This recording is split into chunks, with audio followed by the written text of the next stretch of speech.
আল্লাহ আমাদের বানিয়েছেন, পৃথিবীতে পাঠিয়েছেন, এখানে আমাদের প্রয়োজনটা কি, আমাদের এই অস্তিত্বের উদ্দেশ্যটা কি? আল্লাহ এর উত্তরে বলেছেন সূরা মুলক অধ্যায় নম্বর 67 আয়াত নম্বর 2। আল্লাহ বলেছেন আল্লাযী খালাকাল মাউতা ওয়াল হায়াতা, যে আল্লাহ সৃষ্টি করেছেন মৃত্যু ও জীবন পরীক্ষার জন্য। কে তোমাদের মধ্যে কর্মে উত্তম?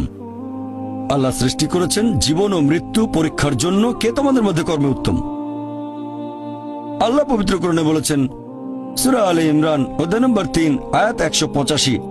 আল্লাহ বলেছেন কুল্লু নাফসিন যায়কাতুল মউত, প্রত্যেক জীব মৃত্যুর স্বাদ গ্রহণ করবে, আর চূড়ান্ত বিচার হবে রোজ কিয়ামতের দিনে। যাকে সেদিন দোজখ থেকে রক্ষা করা হবে আর বেহেশতে দাখিল করা হবে, সেই পৃথিবীর উদ্দেশ্য অর্জনে সফল কাম। কারণ এই পার্থিব জীবন ছলনাময় ভোগ ব্যতীত আর কিছুই নয়।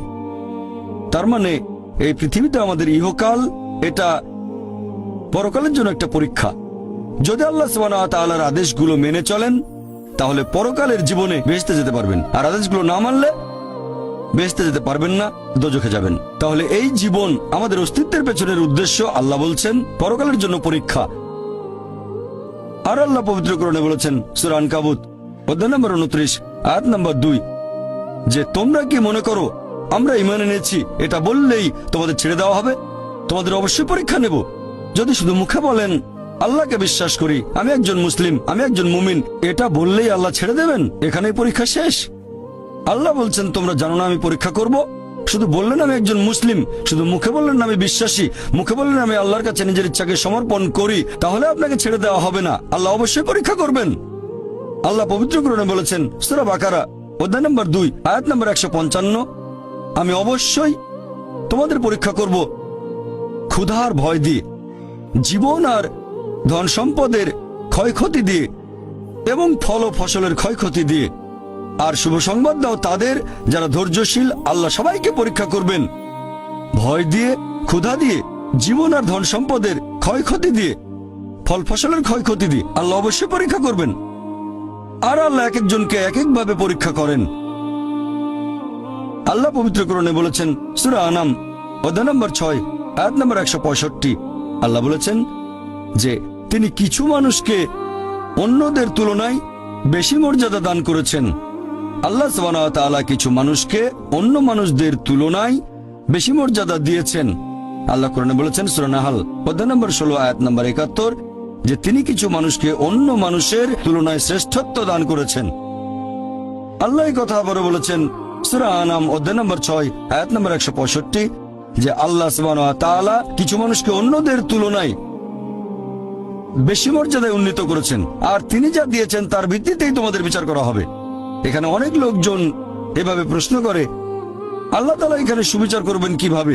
কেউ হয়তো জন্মায় গরিব পরিবারে, আবার কেউ জন্মায় ধনী পরিবারে, কেউ জন্মায় ভালো স্বাস্থ্য নিয়ে, কেউ জন্মায় অসুস্থ হয়ে। এটাই তো অবিচার। আল্লাহ তাআলা সুবিচার করেন না। তিনি এইসব আলাদা মানুষের জন্য আলাদা বিচার করবেন কিভাবে? আমরা জানি যে পার্থিব জীবনে আছে জন্ম আর মৃত্যু, বিভিন্ন অসুখ হতে পারে, কেউ গরিব কেউ ধনী, এই সবই আসলে পরীক্ষা। আর আল্লাহ পবিত্র কোরআনে বলেছেন সূরা আনফাল অধ্যায় নম্বর 8 আয়াত নম্বর 28 আল্লাহ বলেছেন যে অবশ্যই তোমাদের ধন সম্পদ আর সন্তান সন্ততি এগুলো তোমাদের জন্য পরীক্ষা।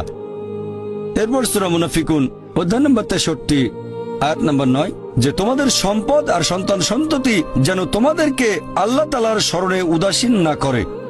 আল্লাহ তাআলা এক একজন মানুষকে এক একভাবে পরীক্ষা করেন। আপনি যদি কাউকে জিজ্ঞেস করেন যে ভালো কাজগুলো কি কি আর ভালো কাজগুলো কি, এই ব্যাপারে আস্তিক নাস্তিক সব ধরনের মানুষই তখন বলবে ভালো কাজ হচ্ছে দান করা, নিজে সন্তুষ্ট থাকা। কয়েকটা ভালো কাজের কথা বললে দান করার থাকবে। এখন একজন মানুষ পরোপকারী কি না সেটা আল্লাহ কিভাবে পরীক্ষা করবেন? কিন্তু সবার সম্পদ যদি সমান থাকে, পরীক্ষার ব্যাপারটা তাহলে আসবে কিভাবে? পরীক্ষা তখনই নেওয়া যাবে যখন কেউ হবে ধনী আর কেউ হবে গরিব। তাই আল্লাহ তাআলা এক একজনকে এক একভাবে পরীক্ষা করেন। হয়তো কেউ জন্ম নিয়েছে ধনী পরিবারে, তাই সম্পদ অনেক বেশি, আবার কেউ জন্মায় গরিব হয়ে। তবে যে লোকটা ধনী, ইসলামিক শরিয়া অনুযায়ী ইসলাম ধর্মের একটা স্তম্ভ হচ্ছে যাকাত, যে প্রত্যেক ধনী লোক যাদের সঞ্চয় নিসাব লেভেলের উপরে 85 গ্রাম স্বর্ণ সে প্রতি হিজরি বছরে সেই সঞ্চয়ের 2.5% জাকাত হিসেবে দান করে দেবে। সেই লোক হতে পারে লাখপতি, হতে পারে কোটিপতি। যদি সে ঠিকমতো জাকাত দেয় তাহলে সে পাবে 5 নম্বর।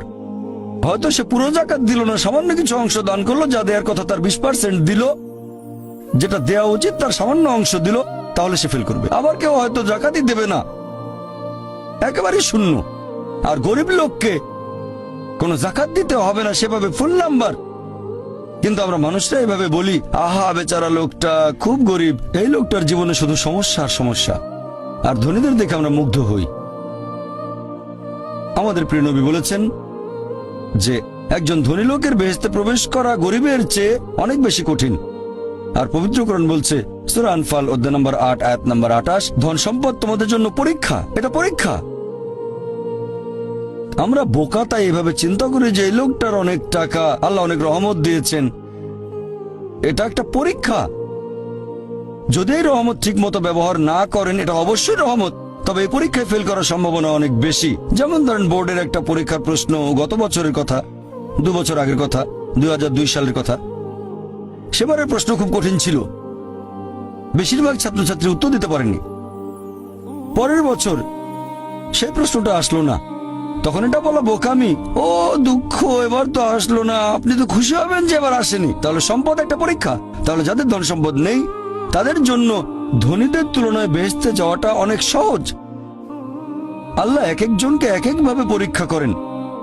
সেজন্য আল্লাহ বলেছেন তোমাদের ধন সম্পদ যেন তোমাদেরকে আল্লাহ তাআলার স্মরণে উদাসীন না করে। এটা একটা পরীক্ষা। আরেকটা পরীক্ষা হচ্ছে সন্তুষ্টি, নিজে সন্তুষ্ট থাকা।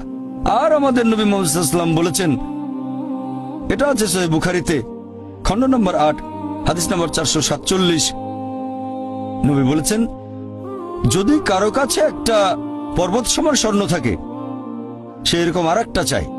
যদি কারো কাছে 1 পাহাড় স্বর্ণ থাকে তারপরও সে আরেকটা স্বর্ণের পাহাড় চায়।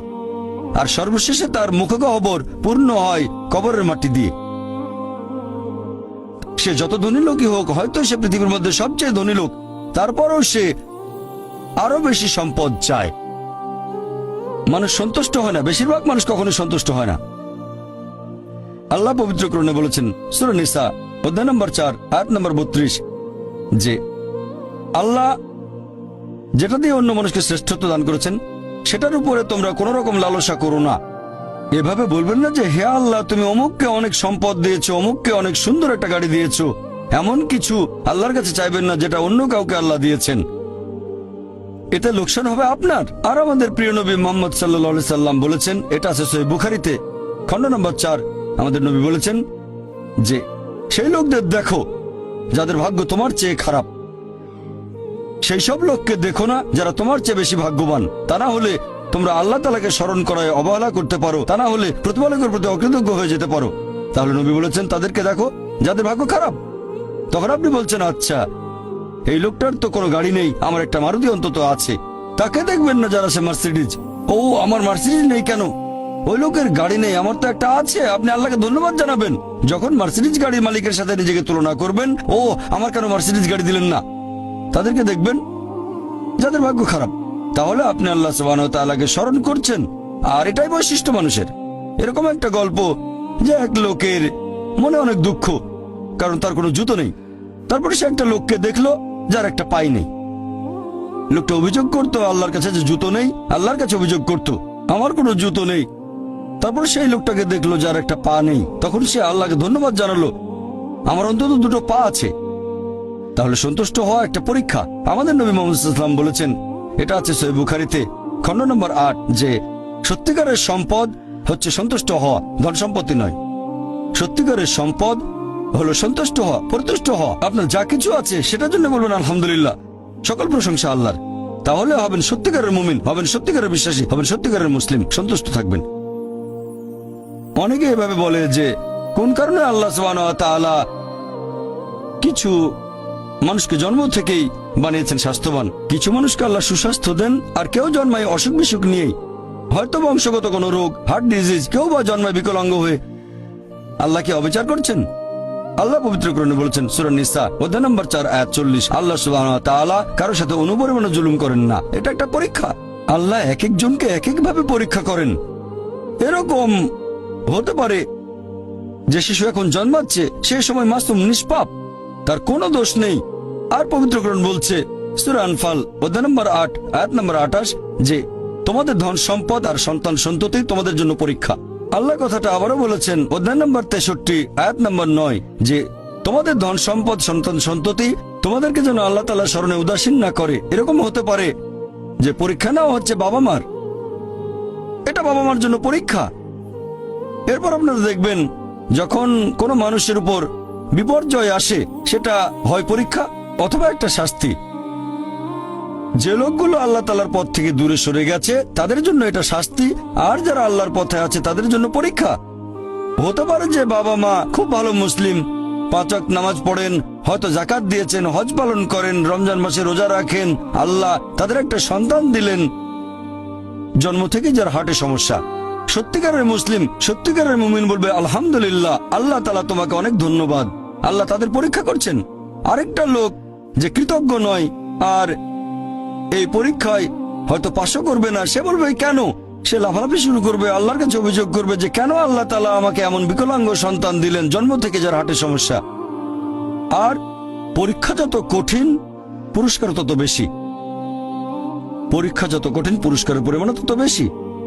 যেমন ধরেন আপনি পরীক্ষা দিচ্ছেন বিএ ডিগ্রি এক্সামিনেশন, যদি পাশ করেন তাহলে আপনি graduate, BA graduate in arts. তবে যদি এমবিবিএস পরীক্ষায় পাশ করেন তাহলে গ্র্যাজুয়েট হবেন, নামের আগে ডক্টর বসাবেন, ডক্টর। কিন্তু এমবিবিএস পরীক্ষায় পাশ করা এটা বিএ পরীক্ষায় পাশ করার চেয়ে অনেক বেশি কঠিন। তাহলে পরীক্ষা যত কঠিন পুরস্কারও তত বেশি। হতে পারে আল্লাহ এই বাবা মাকে সাধারণ বেহেশতে পাঠাতে চান না, পাঠাবেন জান্নাতুল ফেরদৌসে। তারা ধার্মিক, তারপরও আল্লাহ তাদের বেশি পুরস্কার দিতে চাচ্ছেন। আর এই কারণে আমাদের প্রিয় নবী মুহাম্মদ সাল্লাল্লাহু আলাইহি সাল্লাম বলেছেন, এটা আছে সুন্নান আল তিরমিজিতে, এক লোক জিজ্ঞেস করলো এই পৃথিবীতে কাকে সবচেয়ে বেশি পরীক্ষা দিতে হয়?